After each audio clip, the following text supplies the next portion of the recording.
אבא נולד בהמבורג, בקהילה עדת ישראל, שהיא הקהילה החרדית יותר, לאביו, פרופסור אליעזר שלזינגר, זה סבתא שרה. הרב מפוניבז' הלך אל סבא אליעזר, הוא אמר, וראיתי פניו כראות פני אלוקים.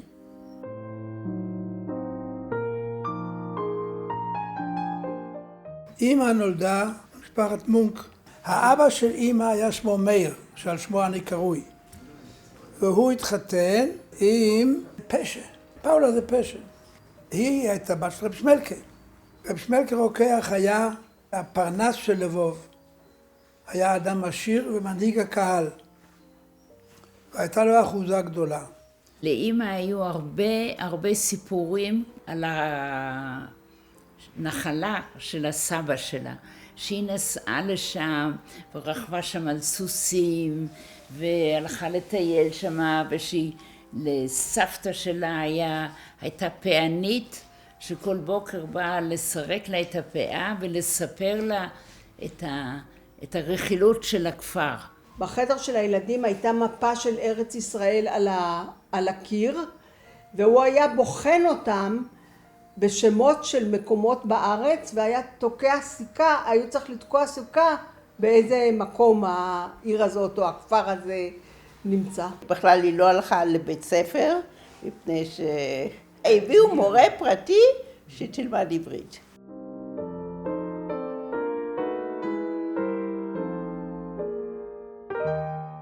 אבא למד רפואה במרבורג, אחר כך הייתה מלחמת העולם, ואחר כך גמר ללמוד בברלין, ואז נשתקע שם.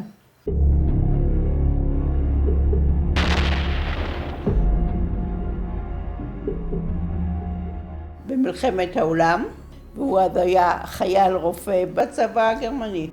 עשו אותו מנהל בית חולים לשבויים צרפתיים או אנגליים, ואז היה מקובל שברגע שמנהל בית החולים נכנס, אומרים אחטונג, וכל החולים קמים ממיטותיהם. עד שהמנהל אומר פריי, פריי פירושו חופשי. אבא, זכרו לברכה, כשהוא היה נמצא במסדרון ולפני שהוא נכנס לאולם, הוא צעק פריי, כדי שאנשים לא יקומו. עד שהוא קיבל נזיפה מהמפקד, אתה לא תגיד פריי לפני שהם עומדים. היו לו צרות בגלל זה שהוא טיפל יפה גם בחולים מהצד השני, הצרפתים. ואני חושבת שפעם אפילו ממש רצו להעמיד אותו לדין על זה שהוא מדי הומני? היה לשבויים הצרפתים, אבל אני לא בטוחה. הוא היה רופא, היה לו בית חולים פרטי, והיה בית חולים שהיה אוכל כשר מן הסתם. יחד עם רוזנברגר וזלינגר הם ניהלו בית חולים פרטי, והוא היה בוועד של בית כנסת. אבא ואמא הגיעו לברלין, היה משהו עזרא או כמו עזרא, ואבא העביר חוגים בתנ"ך או משהו, והוא לימד את אמא שיר השירים. היא קצת חששה שהוא כזה ידען והיא ככה תתבטל על ידו, לא תוכל להביע את דעותיה מספיק. זה הרבה שירים שהחברים כתבו להם ושרו אותם בחתונה. ניגון צמא נפשי, אל חפץ בחיים, בתורה שאו כפיים, רחמיו מעל שמיים, חנון הוא לכל חי. חתן וכלה שמחו לפני אדון כל חי. זה דבר שנקרא שטר חצי זכר. הסבא מאיר שדיברנו עליו, הוא נתן את זה לאמא שלי. זה שטר שאומר שמחלקים את הירושות לזכרים, הבכור מקבל 2, השני יקבל 1, והיא תקבל חצי. והוא שם כערבות 2 בתים בברלין, שאבא שלי היה שם, כאילו החתן שלה היה שם הערב לזה.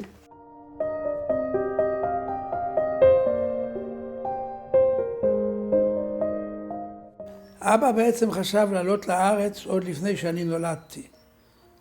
אלא אמא נכנסה להיריון איתי, ואז אישה בהיריון לא הייתה עולה על אונייה. סבא אמר לאבא, תיסע לארץ. אמר לו, אבא, הציעו לי להיות מנהל בית החולים היהודי בפריז, שזה משרה נפלאה. אולי אני אסע לפריז ולא לארץ, כדי שאם אתה לא תרגיש טוב, אני אוכל לקפוץ אליך. אז אמר לו סבא, על היטלר, הצרת הזאת תכבוש את כל אירופה. אתה תעלה לארץ, שם יהיה טוב. ולכן אבא דחה את ההצעה בפריז, והגיע לארץ.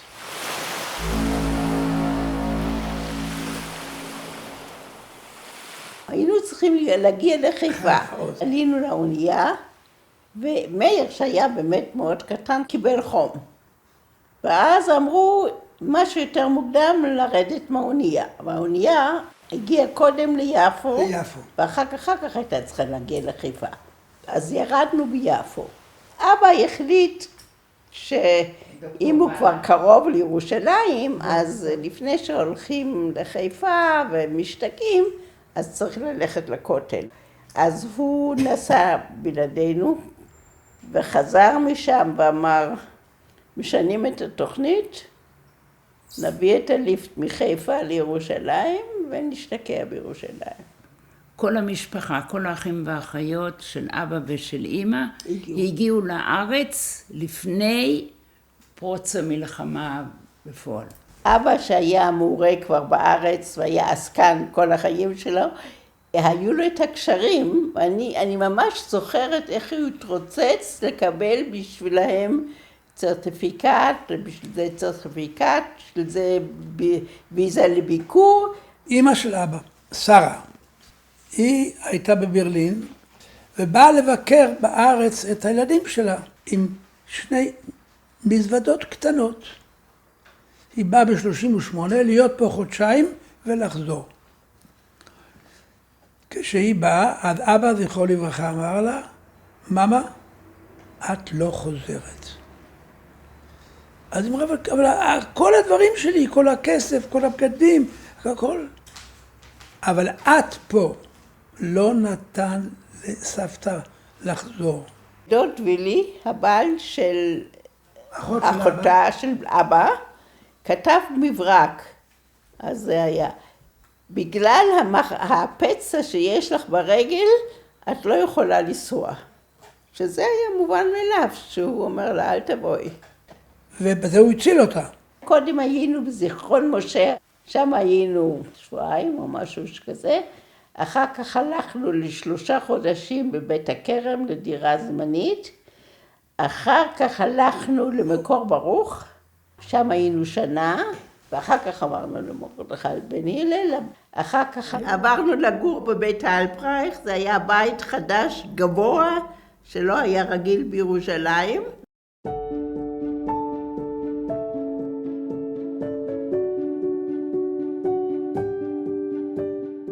פה הייתה דירה שאבא קיבל חולים, היה פה פרוזדור, אחר כך היה חדר אחד ישר, וזה היה החדר השני.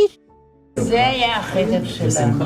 תודה ממש בכיף. פה ישנו 5 ילדים. ואז אתה חלמת המון חלומות שהסתובבת בבית, ונכנסת ביני ובין אלישב.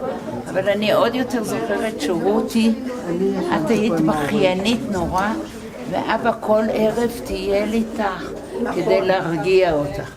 אני זוכרת היטב שהיינו צריכים להיות שקטים. ואם לא היינו לגמרי שקטים, אבא היה יוצא עם פנים זועפות, וזה היה מספיק, לא היה צריך להגיד אף מילה.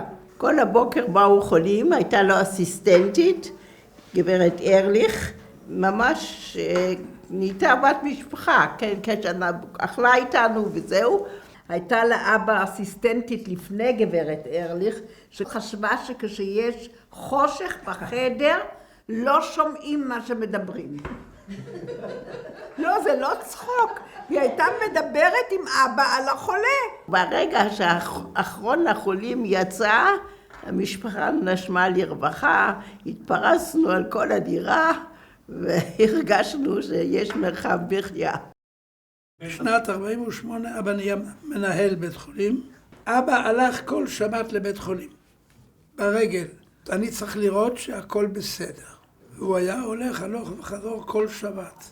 כל השבוע לא ראינו את אבא, ובשבת בבוקר אבא נתן לנו את האפשרות ללכת איתו, ואהבנו מאוד ללכת איתו, ובדרך אינני יודעת על מה דיברנו, ושם ישבנו כמו שתי בנות טובות, וחיכינו, שאבא יגמור את העניינים ונחזור הביתה. הבית הסמוך אלינו שימש כמועדון הקצינים הבריטים במנדט. הם היו מולנו מהחלון והיינו משוחחים באנגלית. כל שבוע היה איזה פיצוץ, ואז הם החליטו ליישר קו עם האזור, והם נישלו את כל התושבים. זה היה מאוד קשה ומאוד טראומטי, ולקחו את כל הדיירים מבית הלפרייך לבית ספר אבלינה דה רוטשילד. הבית מלא יהודים, הוא כאילו שמר עליהם שלא תהיינה פצצות. אנחנו נושלנו נגיד ביום חמישי, ביום ראשון של אחרי זה, האצ"ל או מי שזה היה, פיצץ את הבית. זה היה פצצה לא רגילה. הספרים של החולים עדיין היו פה. אנחנו באנו והיה מפוזר על הכביש הגיליונות.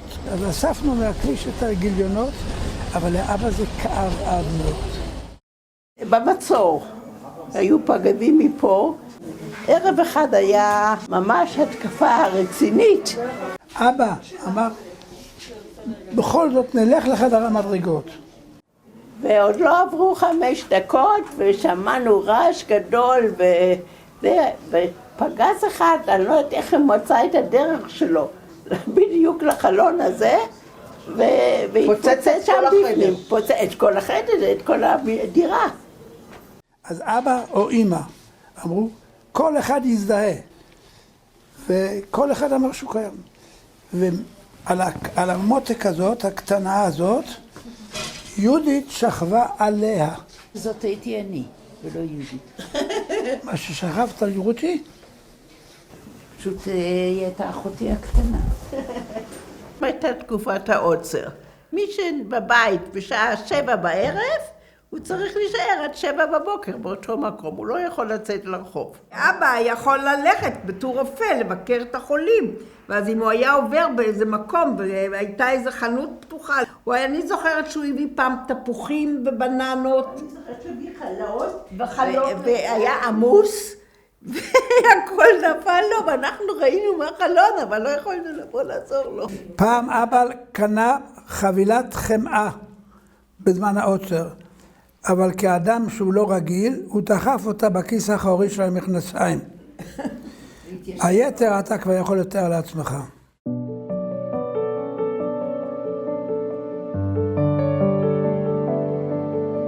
זה בית הספר חורב. באו כל היקים ב-33, 34, והיה צריך בית ספר בשביל הילדים. אז פתחו את חורב. עד כיתה ג' למדנו מעורב, ומכיתה ג' הפרידו, אבל צרפו כיתות, כי הכיתות היו קטנות מאוד, אז היה ד' ו' ז' וככה.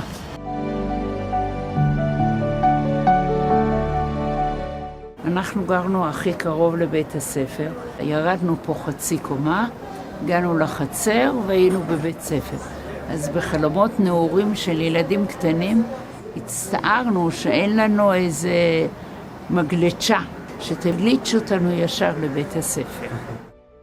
קרבתו, המגורים שלנו לבית הספר, גרמה שהיינו יכולים בעצם, כשהתחילו לצלצל לשיעור, להספיק לרוץ להגיע בזמן.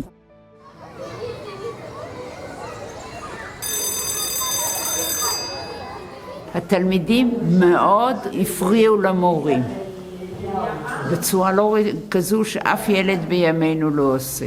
מה אתה אומר? אני בטוחה שכן. מה פתאום לקשור את כל הכיתה בחבל, ואתה קורא לילד צא החוצה וכל הכיתה קשורה אליו? עמרם בלוי, הקנאי, היה חולה. אבא היה רופא, אז הוא הלך כמובן לשם. אבל עמרם בלוי אמר, דוקטור שלזינגר, אתה לא תיגע בי, עד שתתחייב להוציא את הילדים שלך מחורב. מה עשה אבא? טלפן לדוקטור ולך, ואמר דוקטור ולך, יש פה חולה, כדאי שתטפל בו. דוקטור ולך לא היה לו ילדים, אז לא היה בעיה שהוא יגיד לו להוציא את הילדים. שיר המעלות בשוב הדושם. זה בית הכנסת חורב, פה גדלנו, זה היה בית הכנסת של היקים בירושלים, ובו נהייתי בר מצווה. אבא היה פה בעל תקיעה, עד שפעם אחת הוא היה אצל חולה בראש השנה, קראו לו, ואז הוא היה צריך להזדרד כדי להספיק לתקיעות של מלכיוס. אז הוא אמר, אם ככה, מסר את השופר, אני לא בעל תקיעה יותר. השם לעשות עם אלה, הגדיל עד השם לעשות עמנו. המקום של אבא שלי היה זה. מכאן התחתנו שתי אחיות שלי, או 3, התחתנו מהחצר הזאת. בתיה, אלישבע ורחל. אבא היה יושב ראש הוועד של בית הספר ושל בית הכנסת, והוא היה פעיל מאוד באגודת ישראל אז. הוא היה נציג של היקים בכנסייה הגדולה של אגודת ישראל, והוא היה הדובר של הכנסייה. כשהוא בא לארץ הוא היה בוועד הפועל של אגודת ישראל. אבא ואמא עלו ארצה מציונות וגידלו את כולנו בציונות מרובה. עכשיו להכניס את הציונות לתוך המוסדות שפה יש בארץ, עם זה או זה או זה, זה הם לא קיבלו עליהם עד שהמציאות טפחה להם על הפנים והם הבינו שצריך להתקרב לאיזה צד. כל הגישה למוסדות הממשלה והממלכה השתנתה עם קום המדינה. שוב אדוני את שביתנו. The resolution of the Dutch Committee for Palestine was adopted by 33 votes, 13 against, 10 abstentions.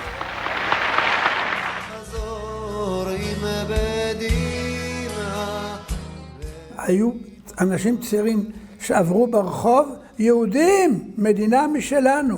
ולמחרת רקדנו ונסענו כמו על ג'יפים, והנה על הג'יפ שאני נסעתי איתו, מי יושב על הכנף מצד שני? חייל בריטי. והוא ואני שמחים מאותה סיבה. אני שמח שהוא נוסע הביתה, וגם הוא שמח שהוא נוסע הביתה. אנו מכריזים בזאת על הקמת מדינה יהודית בארץ ישראל. היא מדינת ישראל.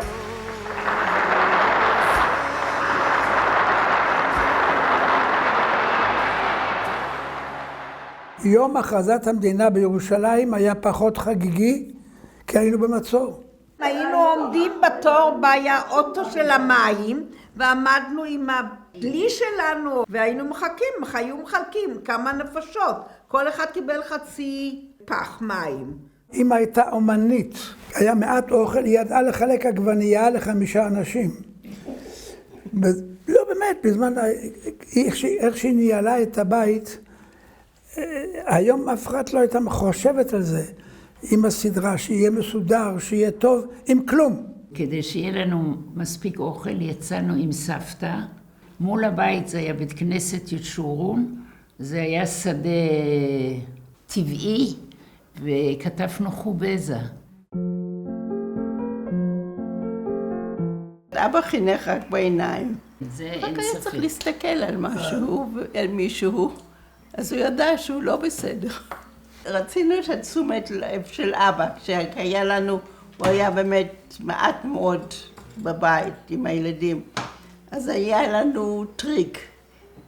באמצע אוכל פתאום אחד נעלב ממשהו. הוא היה הולך לחדר, למיטה שלו, בוכה שם. ואז אבא היה קם ומוצא את הבת הזאת, אחד מאיתנו על המיטה בוכה, אז הוא יישב אותה וליטף אותה ונשק אותה. ככה קיבלנו תשומת לב פרטית מאבא. כשאכלנו דגים בליל שבת, תמיד לאחד נבלע עצם בגרון. ואז אבא בא ואמר, בואי נראה מה שיש לך, פתח לו את הפה, צ'יק, הוציא את העצם וזכינו לתשומת לב. כל פעם שעברנו יד אבא, קיבלנו נשיקה. היה איזו תפילה מיוחדת שהייתה בהדלקת נרות? יקי. מה זה אומר? יקי. נקודה. ענייני פונקציונלי. אני הלכתי לקיבוץ. אנשים אמרו לי, מה זה דוקטור שלזינגר? נותן לי בנו ללכת לקיבוץ על גבול המדינה. אבא מעולם בשום צורה לא הביע הסתייגות מן הדבר הזה. אחרי מלחמת העולם היו הרבה מאוד אנשים בודדים. הוא היה הולך בית הכנסת והיה מגלה בעיניו מי אין לו איפה לאכול, או מי אוכל בבית לבד. אולי תבוא אלינו לליל שבת? אפשרי? כמובן שהיה מאוד מאוד אפשרי, כן? ואז הוא היה חוזר מבית הכנסת עם כמה, שני אנשים שהוא צד אותם. אמא זכרה לברכה הייתה בחלון, וראתה כמה אנשים אבא מביא איתו. אז עד שהם הגיעו הבית, אבא הלך לאט פתאום, לאט. עד שהוא הגיע, אז אמא הספיקה לערוך את השולחן לאנשים, ואז כל אחד, הכנו בשבילך, הרי הנה מוכן. אז הוא העריך בסעודה, והיו אפילו מקרים שאחרי הסעודה הוא שאל אותם, אולי לא כדאי לך ללכת הביתה כבר, תישאר כבר פה ללון. ולמה?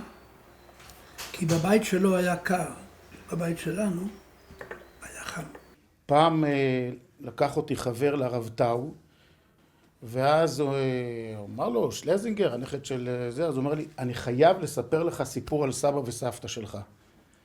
אני הייתי בבית כנסת בליל שבת, ולא היה לי איפה לאכול, ופתאום סבא שלך ניגש והזמין אותי, ואני עד היום לא מבין. הגעתי לשולחן בליל שבת, והיה לי צלחת מוכנה, כאילו כשהוא הלך לבית כנסת הוא כבר ידע שהוא מזמין אותי. אז אני ככה חייכתי, הוא אומר לי, למה אתה מחייך? אז אמרתי לו, זו פעם ראשונה שאני שומע את הסיפור מהצד השני.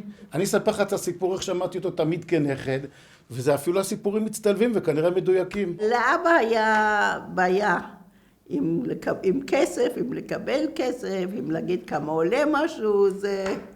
כשחולה רק הוציא עשה סימן שהוא רוצה להוציא את הארנק שלו, אבא היה בורח.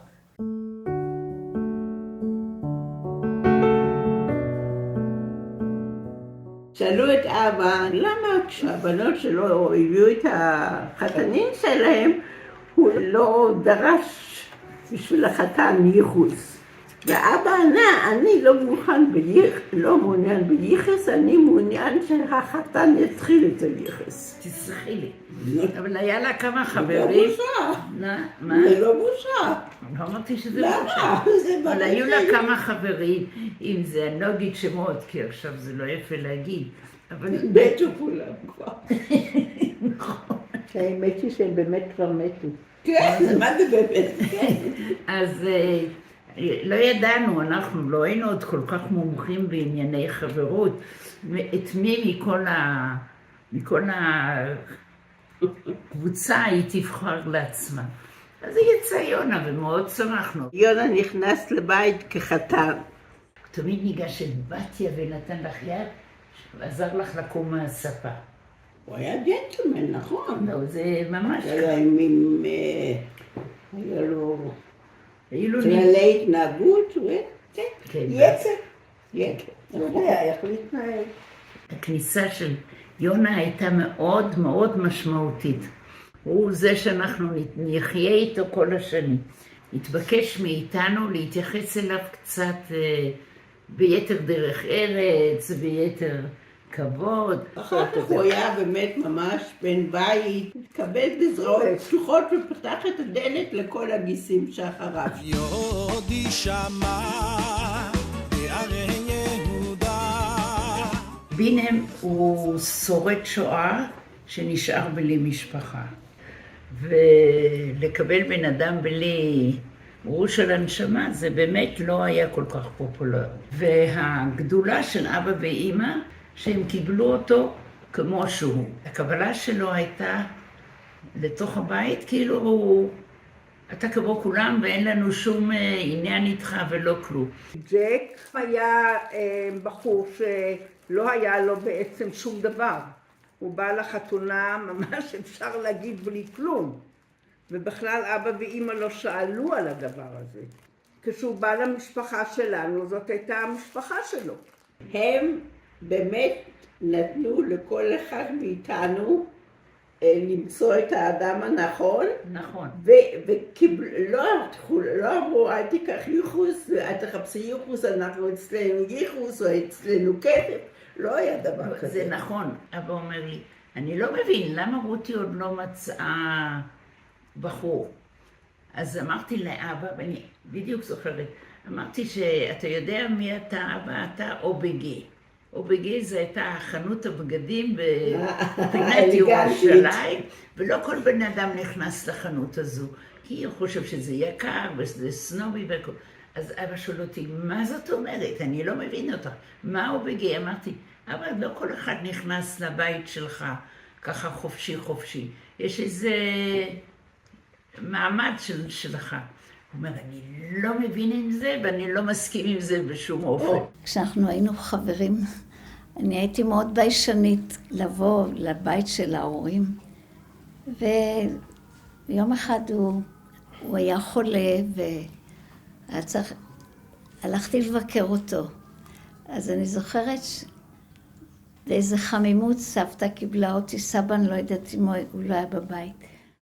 רותי עבדה בתכנון של הכנס העולמי למדעי היהדות. חיפשתי אותה, ואז אז עוד לא היו טלפונים ניידים וכל הדברים הטובים האלה, ואז הלכתי לבית שלזינגר ושאלתי איך אני יכול למצוא את הקשר, ואמא של רותי לא שאלה למה אתה רוצה או מי אתה בכלל, עזרה לי לזהות איפה היא נמצאת. עברנו מבית הלברייך לרחוב רמב"ן.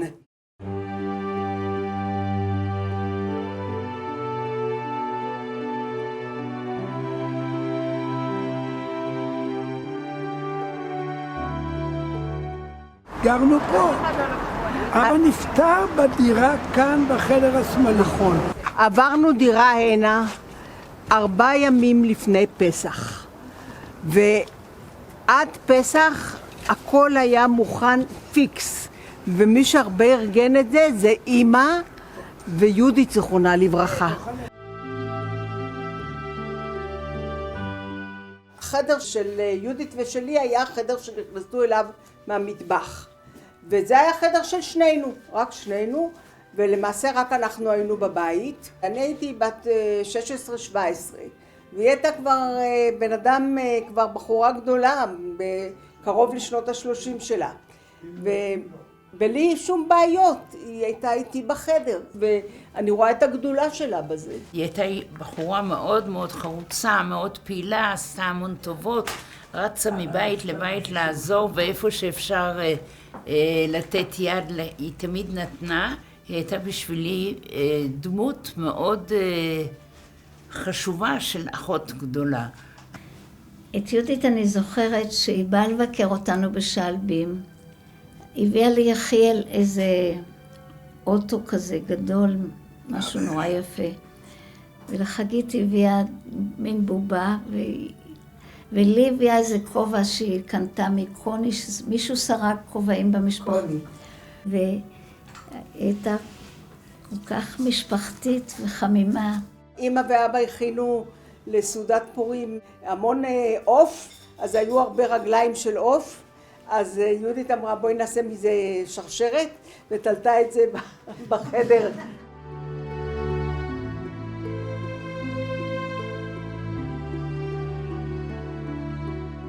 כשיהודית נפטרה, אני הייתי לבד בבית, אז מבחינתי זה היה מאוד קשה. כי הם כולם כבר היו נשואים, ורק אני נשארתי עם זה. וזה נכון שאבא ואמא לא הרבו לדבר על יהודית, אבל אני מצאתי אחר כך שיר קטן בכתב יד של אבא, זכרונו לברכה. יש לי אותו, וזה שיר שהוא כתב ליהודית.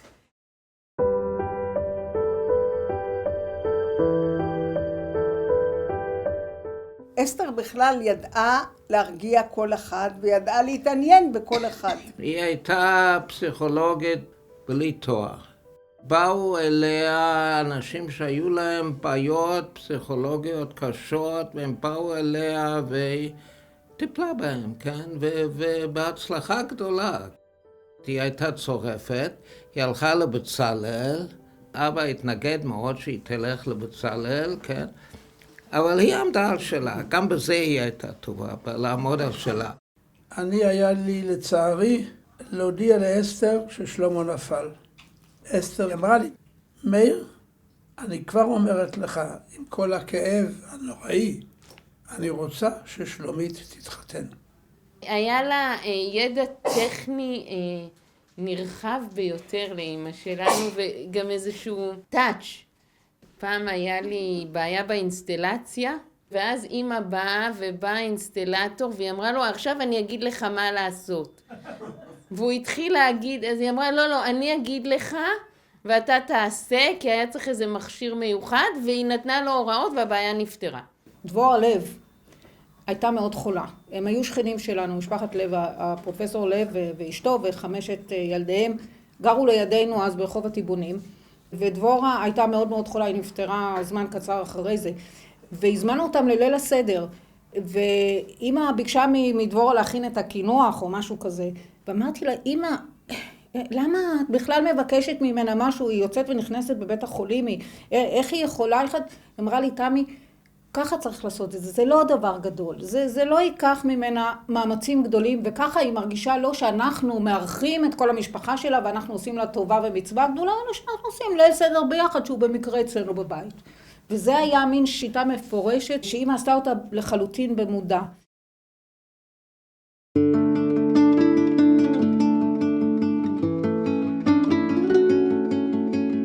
קיבלתי מסבא 6 סדרי משנה בהוצאת אשכול. אז אנחנו היינו בשבת בבוקר, במרפסת, היינו לומדים משניות. יש אצל היקים, וכבר הרבה אימצו אותו, מנהג של לברך ברכת הנערים והנערות אחרי שלום עליכם. ואני זוכרת את עצמי מחבקת את סבא, ואני זוכרת עד היום יש לי את הריח של החיבוק שלו. היינו עושים ליל סדר ביחד. והיה פה שולחן גדול. סבא היה קם בעבדים היינו, ושם הוא היה עם קיטל קודם כל, והוא לקח, אני חושבת את הכרית של האפיקומן, היה שם אותה על הגב, הולך עם המקל, נכון? והיה הולך, והיה עובר מאחד לאחד, ואומר ככה נצא, והיה פונה לכל אחד, לאן אנחנו הולכים, לארץ ישראל, וככה היה ממשיך. היינו קמים, הולכים אחריו. היינו הולכים אחריו על השולחן. ואז היה כל אחד מצטרף. וכל הבני דודים היו מצטרפים. והיינו עושים מעגל גדול, יצאנו ממצרים. הם היו רופאים לא של מחלות, אלא של החולים. למעשה, מה שהרופאים יכלו להציע, זה בעיקר passion, זה בעיקר אמפתיה והזדהות. כשהייתי בגן חובה, היה לי דלקת פרקים. היה צריך לעשות הרבה פעמים משטחי גרון. ולא הייתי אוהב שיעשו לי את זה, ולפעמים היה מאוד קשה. ואז היו לוקחים אותי לחדר של מנהל בית חולים, שזה סבא, והוא היה מדבר איתי על כל מיני דברים, ובלי לשים לב, הוא היה מכניס את המשטח לגרון ויוצא וזהו. פעם אחת הוא יצא מחולה ואמר, הייתי עכשיו אצל אישה, שבעצם מטעמים רפואיים היא יכולה לצום. אבל אני יודע שהיא צריכה שאני אגיד לה שהיא לא תצום. זה לא רק פסיכולוגיה, אלא זה גם ההומניזם של הרופא שרואה את האדם, לא רק את המחלה. הרבה פעמים זכיתי להגיד שאני הנכד של דוקטור שלזינגר, של סבתא של שלזינגר, זה באמת תמיד מקור לגאווה גדולה, זה תמיד כיף להתהדר בייחוס הזה. כשאתה מסתובב בבית חולים ואתה רואה את התמונה שלו במסגרת איפה שיש תמונות של המנכ"לים, זה בוודאי משהו משמעותי. היה לנו גאווה להיות הנכדים של סבא. באחת הלידות שלי פתאום נאלצתי להישאר ורצו להוציא אותי, זה היה ערב ראש השנה, אז אבי שיושבת פה מאחורה, אני לא יודעת אם היא זוכרת את זה, אמרה לי, חגית, פעם אחת אנחנו נגיד שאת נכדה של דוקטור שלזינגר, והשאירו אותי ולא הוציאו אותי לפני ראש השנה של 3 ימים. אבל באמת, בהרבה עד היום אני אומרת, אני ממש הולכת בגאווה ואומרת, סבא שלי היה מנהל שערי צדק. אני למדתי בבית ספר לאחיות בשערי צדק וגם עבדתי בשערי צדק. לעבור בפרוזדור ולראות את התמונה של סבא כל פעם, זה היה גאווה גדולה. פנה אליי המנכ"ל של בית חולים פה, שהוא רוצה שאני יחליף את התפקיד שלי, שהיה אז תפקיד של אחראי על מחלות זיהומיות, בניהול של בית חולים לילדים. באותו השלב חשבתי שיש הרבה מאוד יתרונות בתפקיד שעשיתי לפני כן, ואז אמרתי את זה ליונתן, תגיד לי, למה שאני אעשה דבר כזה? אמרתי לו, זה באנגלית. Why would I? ככה אמרתי לו. ואז הוא הראה לי, זה סיפור אמיתי, הוא הראה לי תמונה של סבא, שהייתה אצלו על הקיר. הוא אומר לי, אתה שואל, why would I? הצלחה גדולה מאוד של שערי צדק, היא שהרוח נשארה רוח מאוד חמה ומאוד מחבקת. יש פה אווירה שאיננה, היא לא קיימת בשום מקום.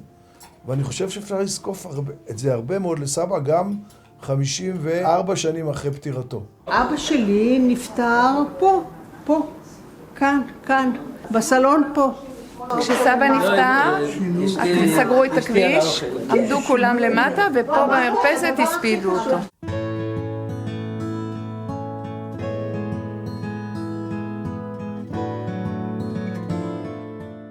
בימי שישי, הרבה מהנכדים, כל פעם שכבת גיל אחרת בהתאם לשנה, הייתה באה לסבתא ככה לארוחת צהריים, והיינו נפגשים, סבתא הייתה מכינה לנו מטעמים. כשהיו מגיעים, אז כולם היו רצים, היה ארון שבתוכו היו שוקולדים ועוגיות שיש אצל סבתא. זה לא אותם שוקולדים ועוגיות שיש במקומות אחרים. המקום של הממתקים שהנכדים דיברו, אמא קראה לזה הימלרייש, מלכות השמיים. אני מאוד אהבתי איזה מאכל שנקרא פלן. זה כמו פודינג כזה, אני יודעת. וסבתא הייתה מכינה לי, במיוחד במקרר, היה לי אזור שלם במקרר של הפלנים האלה, וכל פעם שבאתי הייתה אומרת לי, הכנתי לך את הזה, אבל צריך תמיד לזכור, יש לכל דבר מקום במקרר, ואי אפשר להחזיר או לשים את זה במקום אחר. זה צריך להיות במדף השני, בצד ימין או במדף השלישי, והיום אני כזאת. סבתא עשתה 7 ברכות בבית שלה, או שאצל אסתר וג'וני, זה היה דלת מול דלת, לנכדים הבוגרים שהתחתנו, אז אני זכיתי להיות אחת מהם, וזה מאוד מאוד ריגש אותי. אחד ההיילייטים היו עמוס שוקולד, בסוף האוכל. זה היה עמוס שוקולד חלומי, בוודאי בשביל קיבוצניק כמוני. ופעם אחת לא עמדתי ביצרי, וביום חמישי בערב, עשיתי מזה בור, עשיתי לי בקיצור, בגדר תואמי החיים זכו, אבל וגם האוהבים דבריה גדולה בחרו. בקיצור, עשיתי שם בור לא קטן, ואז בליל שבת היו שם כמה אורחים מאוד מכובדים, וסבתא הולכת להביא את עמוס, מורידה את הניילון הנצמד, היא מסתכלת על הדבר הזה, היא מסתכלת עליי, אני מסתכל עליה, שנינו מסתכלים על עמוס, והיא לא אומרת שום דבר. אחת מאחיותיי הייתה אצלה וגם יצאה עם איזה בחור, שהיה לי הזכות להיות קשורה להצעה שהיא תיפגש עם הבחור הזה. ואחרי כמה חודשים העזתי לשאול, סבתא, נו, קורה משהו? מגיע אליכם הביתה? כשנצטרך לדעת, נדע. זאת הייתה התשובה. גרתי שם בשנתיים הראשונות שלמדתי באוניברסיטה. אכלתי כל היום מצוות, כי כל היום סבתא אמרה, יהודית, יש את זה במקרר, מצווה לגמור את זה. אז שנתיים ניזונתי ממצוות מאוד טעימות. היא הייתה כל בוקר מקבלת את המודיע, עיתון המודיע. עיתון המודיע זה עיתון בוקר, כך שהוא לפעמים היה, אני לא זוכר מתי הוא היה מונח בחוץ, על שפת הרחוב, בערבה או משהו כזה, וכשהייתי משום מה חוזר, יותר מאוחר הייתי מביא את העיתון כבר בבוקר. ואז סבתא לא הייתה אומרת שום דבר, היא רק הייתה אומרת, המודיע הגיע מוקדם הבוקר. שהייתי הולך להטביל הכלים למקווה. אתה שולח אותי למקווה של רחוב הארי. עכשיו אני, לפעמים היו נופלים לי דברים מהידיים ונשברים, זה לא דבר שלא קורה. הייתי חוזר, מהדלת הייתה צועקת לי, יחיאל, עם כמה חזרת? באחת הפעמים האחרונות שסבתא התאשפזה, האחות, זה צעירונת או משהו, מסתכלת על הגיליון, והיא רואה שכתוב שם גברת שלזינגר. אז היא מסתובבת לסבתא, והיא אומרת לה, את קרובה לדוקטור שלזינגר? אז סבתא אומרת לה, ודאי, הוא היה בעלי. אז האחות הזאת מסתובבת למי שהיה שם, שאני זוכר שזאת הייתה אימא, היא עושה לה סימן כזה שאומר, אימא שלך, זאת אומרת, סבתא כבר לא בדיוק בסדר, נכון? כי היא חשבה כמובן על יחיאל, שהוא דוקטור שלזינגר בשערי צדק, דוקטור חשוב. סבתא קלטה את זה, והיא אמרה, לא, התבלבלתי, הוא נכד שלי. סבתא עברה לגור באותה קומה כמונו, דלת מול דלת, ולמעשה האחים שלי גרו בדירה שלה. והיה הרבה מאוד התנהלות משותפת בצורת החיים הזאת. לדוגמה, אמא שלי הייתה מכינה פיצה, וסבתא מאוד אהבה פיצה, אז בערב של פיצה סבתא הייתה באה לאכול אצלנו. גרנו בדירה שלנו, ובבוקר אחרי שהתלבשנו, בשביל אבא זה לא היה מתאים לעשות צמות, אז היא עשתה לנו צמות, גם הם היו עקומות מאוד. הייתה שנה אחת, כשהייתי בכיתה י"א, שההורים שלי נסעו לחול, ורק שלמה ואני נשארנו בארץ, שלמה היה בישיבה, ואני נשארתי עם סבתא. עכשיו, זה היה זמן רגיש, כי היו לי קצת משקעים על הסיפור הזה. והיא לקחה את זה מאוד יפה, וקיבלה אותי עם מצבי הרוח השונים שלי באותה שנה. פעם באה לבקר אותי חברה, דיברנו במטבח, ואחרי כמה דקות היא הלכה, ואז קיבלתי סקירה מפורטת של התכונות המאפיינות של הבחורה הזאת, היא כזה וכזה וכזה, וגם איזו המלצה להמשיך להיות חברה שלה, כי היא מאוד מוצלחת. אבל באמת, אני חושבת שהייתה לסבתא איזו יכולת מדהימה של קריאת אנשים. היו מספר נשים שהיו הוועד של נשות האגודה בירושלים, והמישיבות שלהם בדרך כלל היו בבית שלנו, ושם הם התנהלו, היו צריכות לשוחח מה לעשות. באחד מהמפגשים האלה זה היה כשאני, אנחנו גרנו באותה תקופה במושב מתתיהו, זה היה נידח, לא היה שם רכב, לא היה שם טלפון, לא היה שם כלום. מה שהיה שם זה היה את בעלי ואותי ובנינו הקטן בן השנתיים, ואני הייתי צריכה ללדת. אז איכשהו קיבלנו איזשהו טרמפ ובאוטו קטנצ'יק, ולקחנו את יעקב ואת הבן שלנו, אבל צריך לשים אותו באיזה מקום, ואני צריכה להגיע לבית חולים בשביל ללדת. הגענו לבית של ההורים שלי, כי רצינו לתת לאמא את יעקב, לא היה טלפונים, לא יכולתי להודיע, אמא, אני מביאה לך את יעקב, אני צריכה ללכת עכשיו ללדת. והגענו הביתה, ואמא לא הייתה בבית. אבל מי כן הייתה בבית? סבתא. ולא רק סבתא, אלא כל הנשות אגודה. הם כולם ישבו סביב השולחן הגדול בסלון של סבתא בבן מימון, ועשו את ישיבת נשות אגודה שלהם, ואני נכנסת ככה, היא מתנשפת קצת, אני מתארת לעצמי, ילדתי שעתיים אחרי זה בערך, ועם הילד בין כמעט שנתיים, אבל עוד לא, ואני אומרת לסבתא, אני צריכה ללכת, הנה יעקב, יש כאן מספיק נשים, והשארתי אותו שם, ושמחתי עליה לגמרי. שטלתם ניגונים בי, אמי ואבי, ניגונים מזמורים שכוחים, גרעינים גרעינים נשאם לבבי, ועתה הם עולים וצומחים,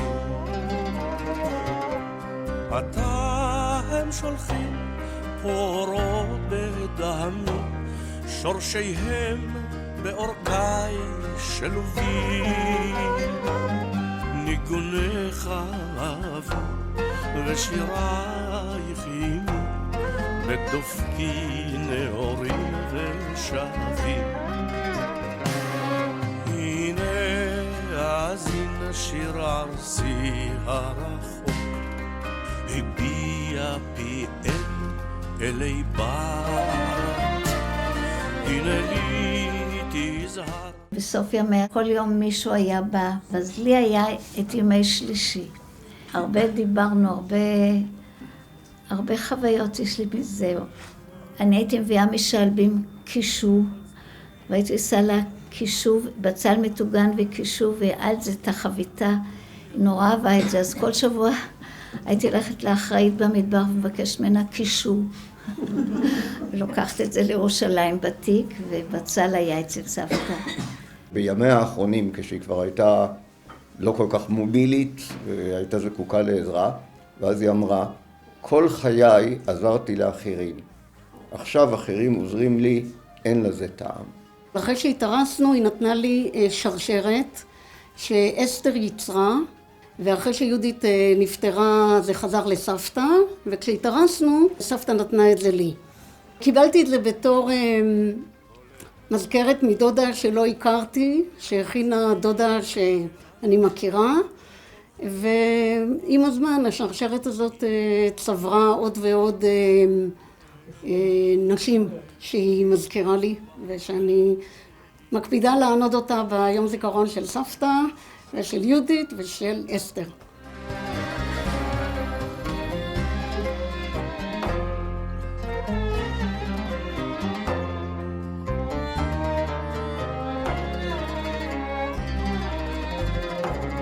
ניגונך אבי ושירייך אמי, בדופקי נעורים ושבים.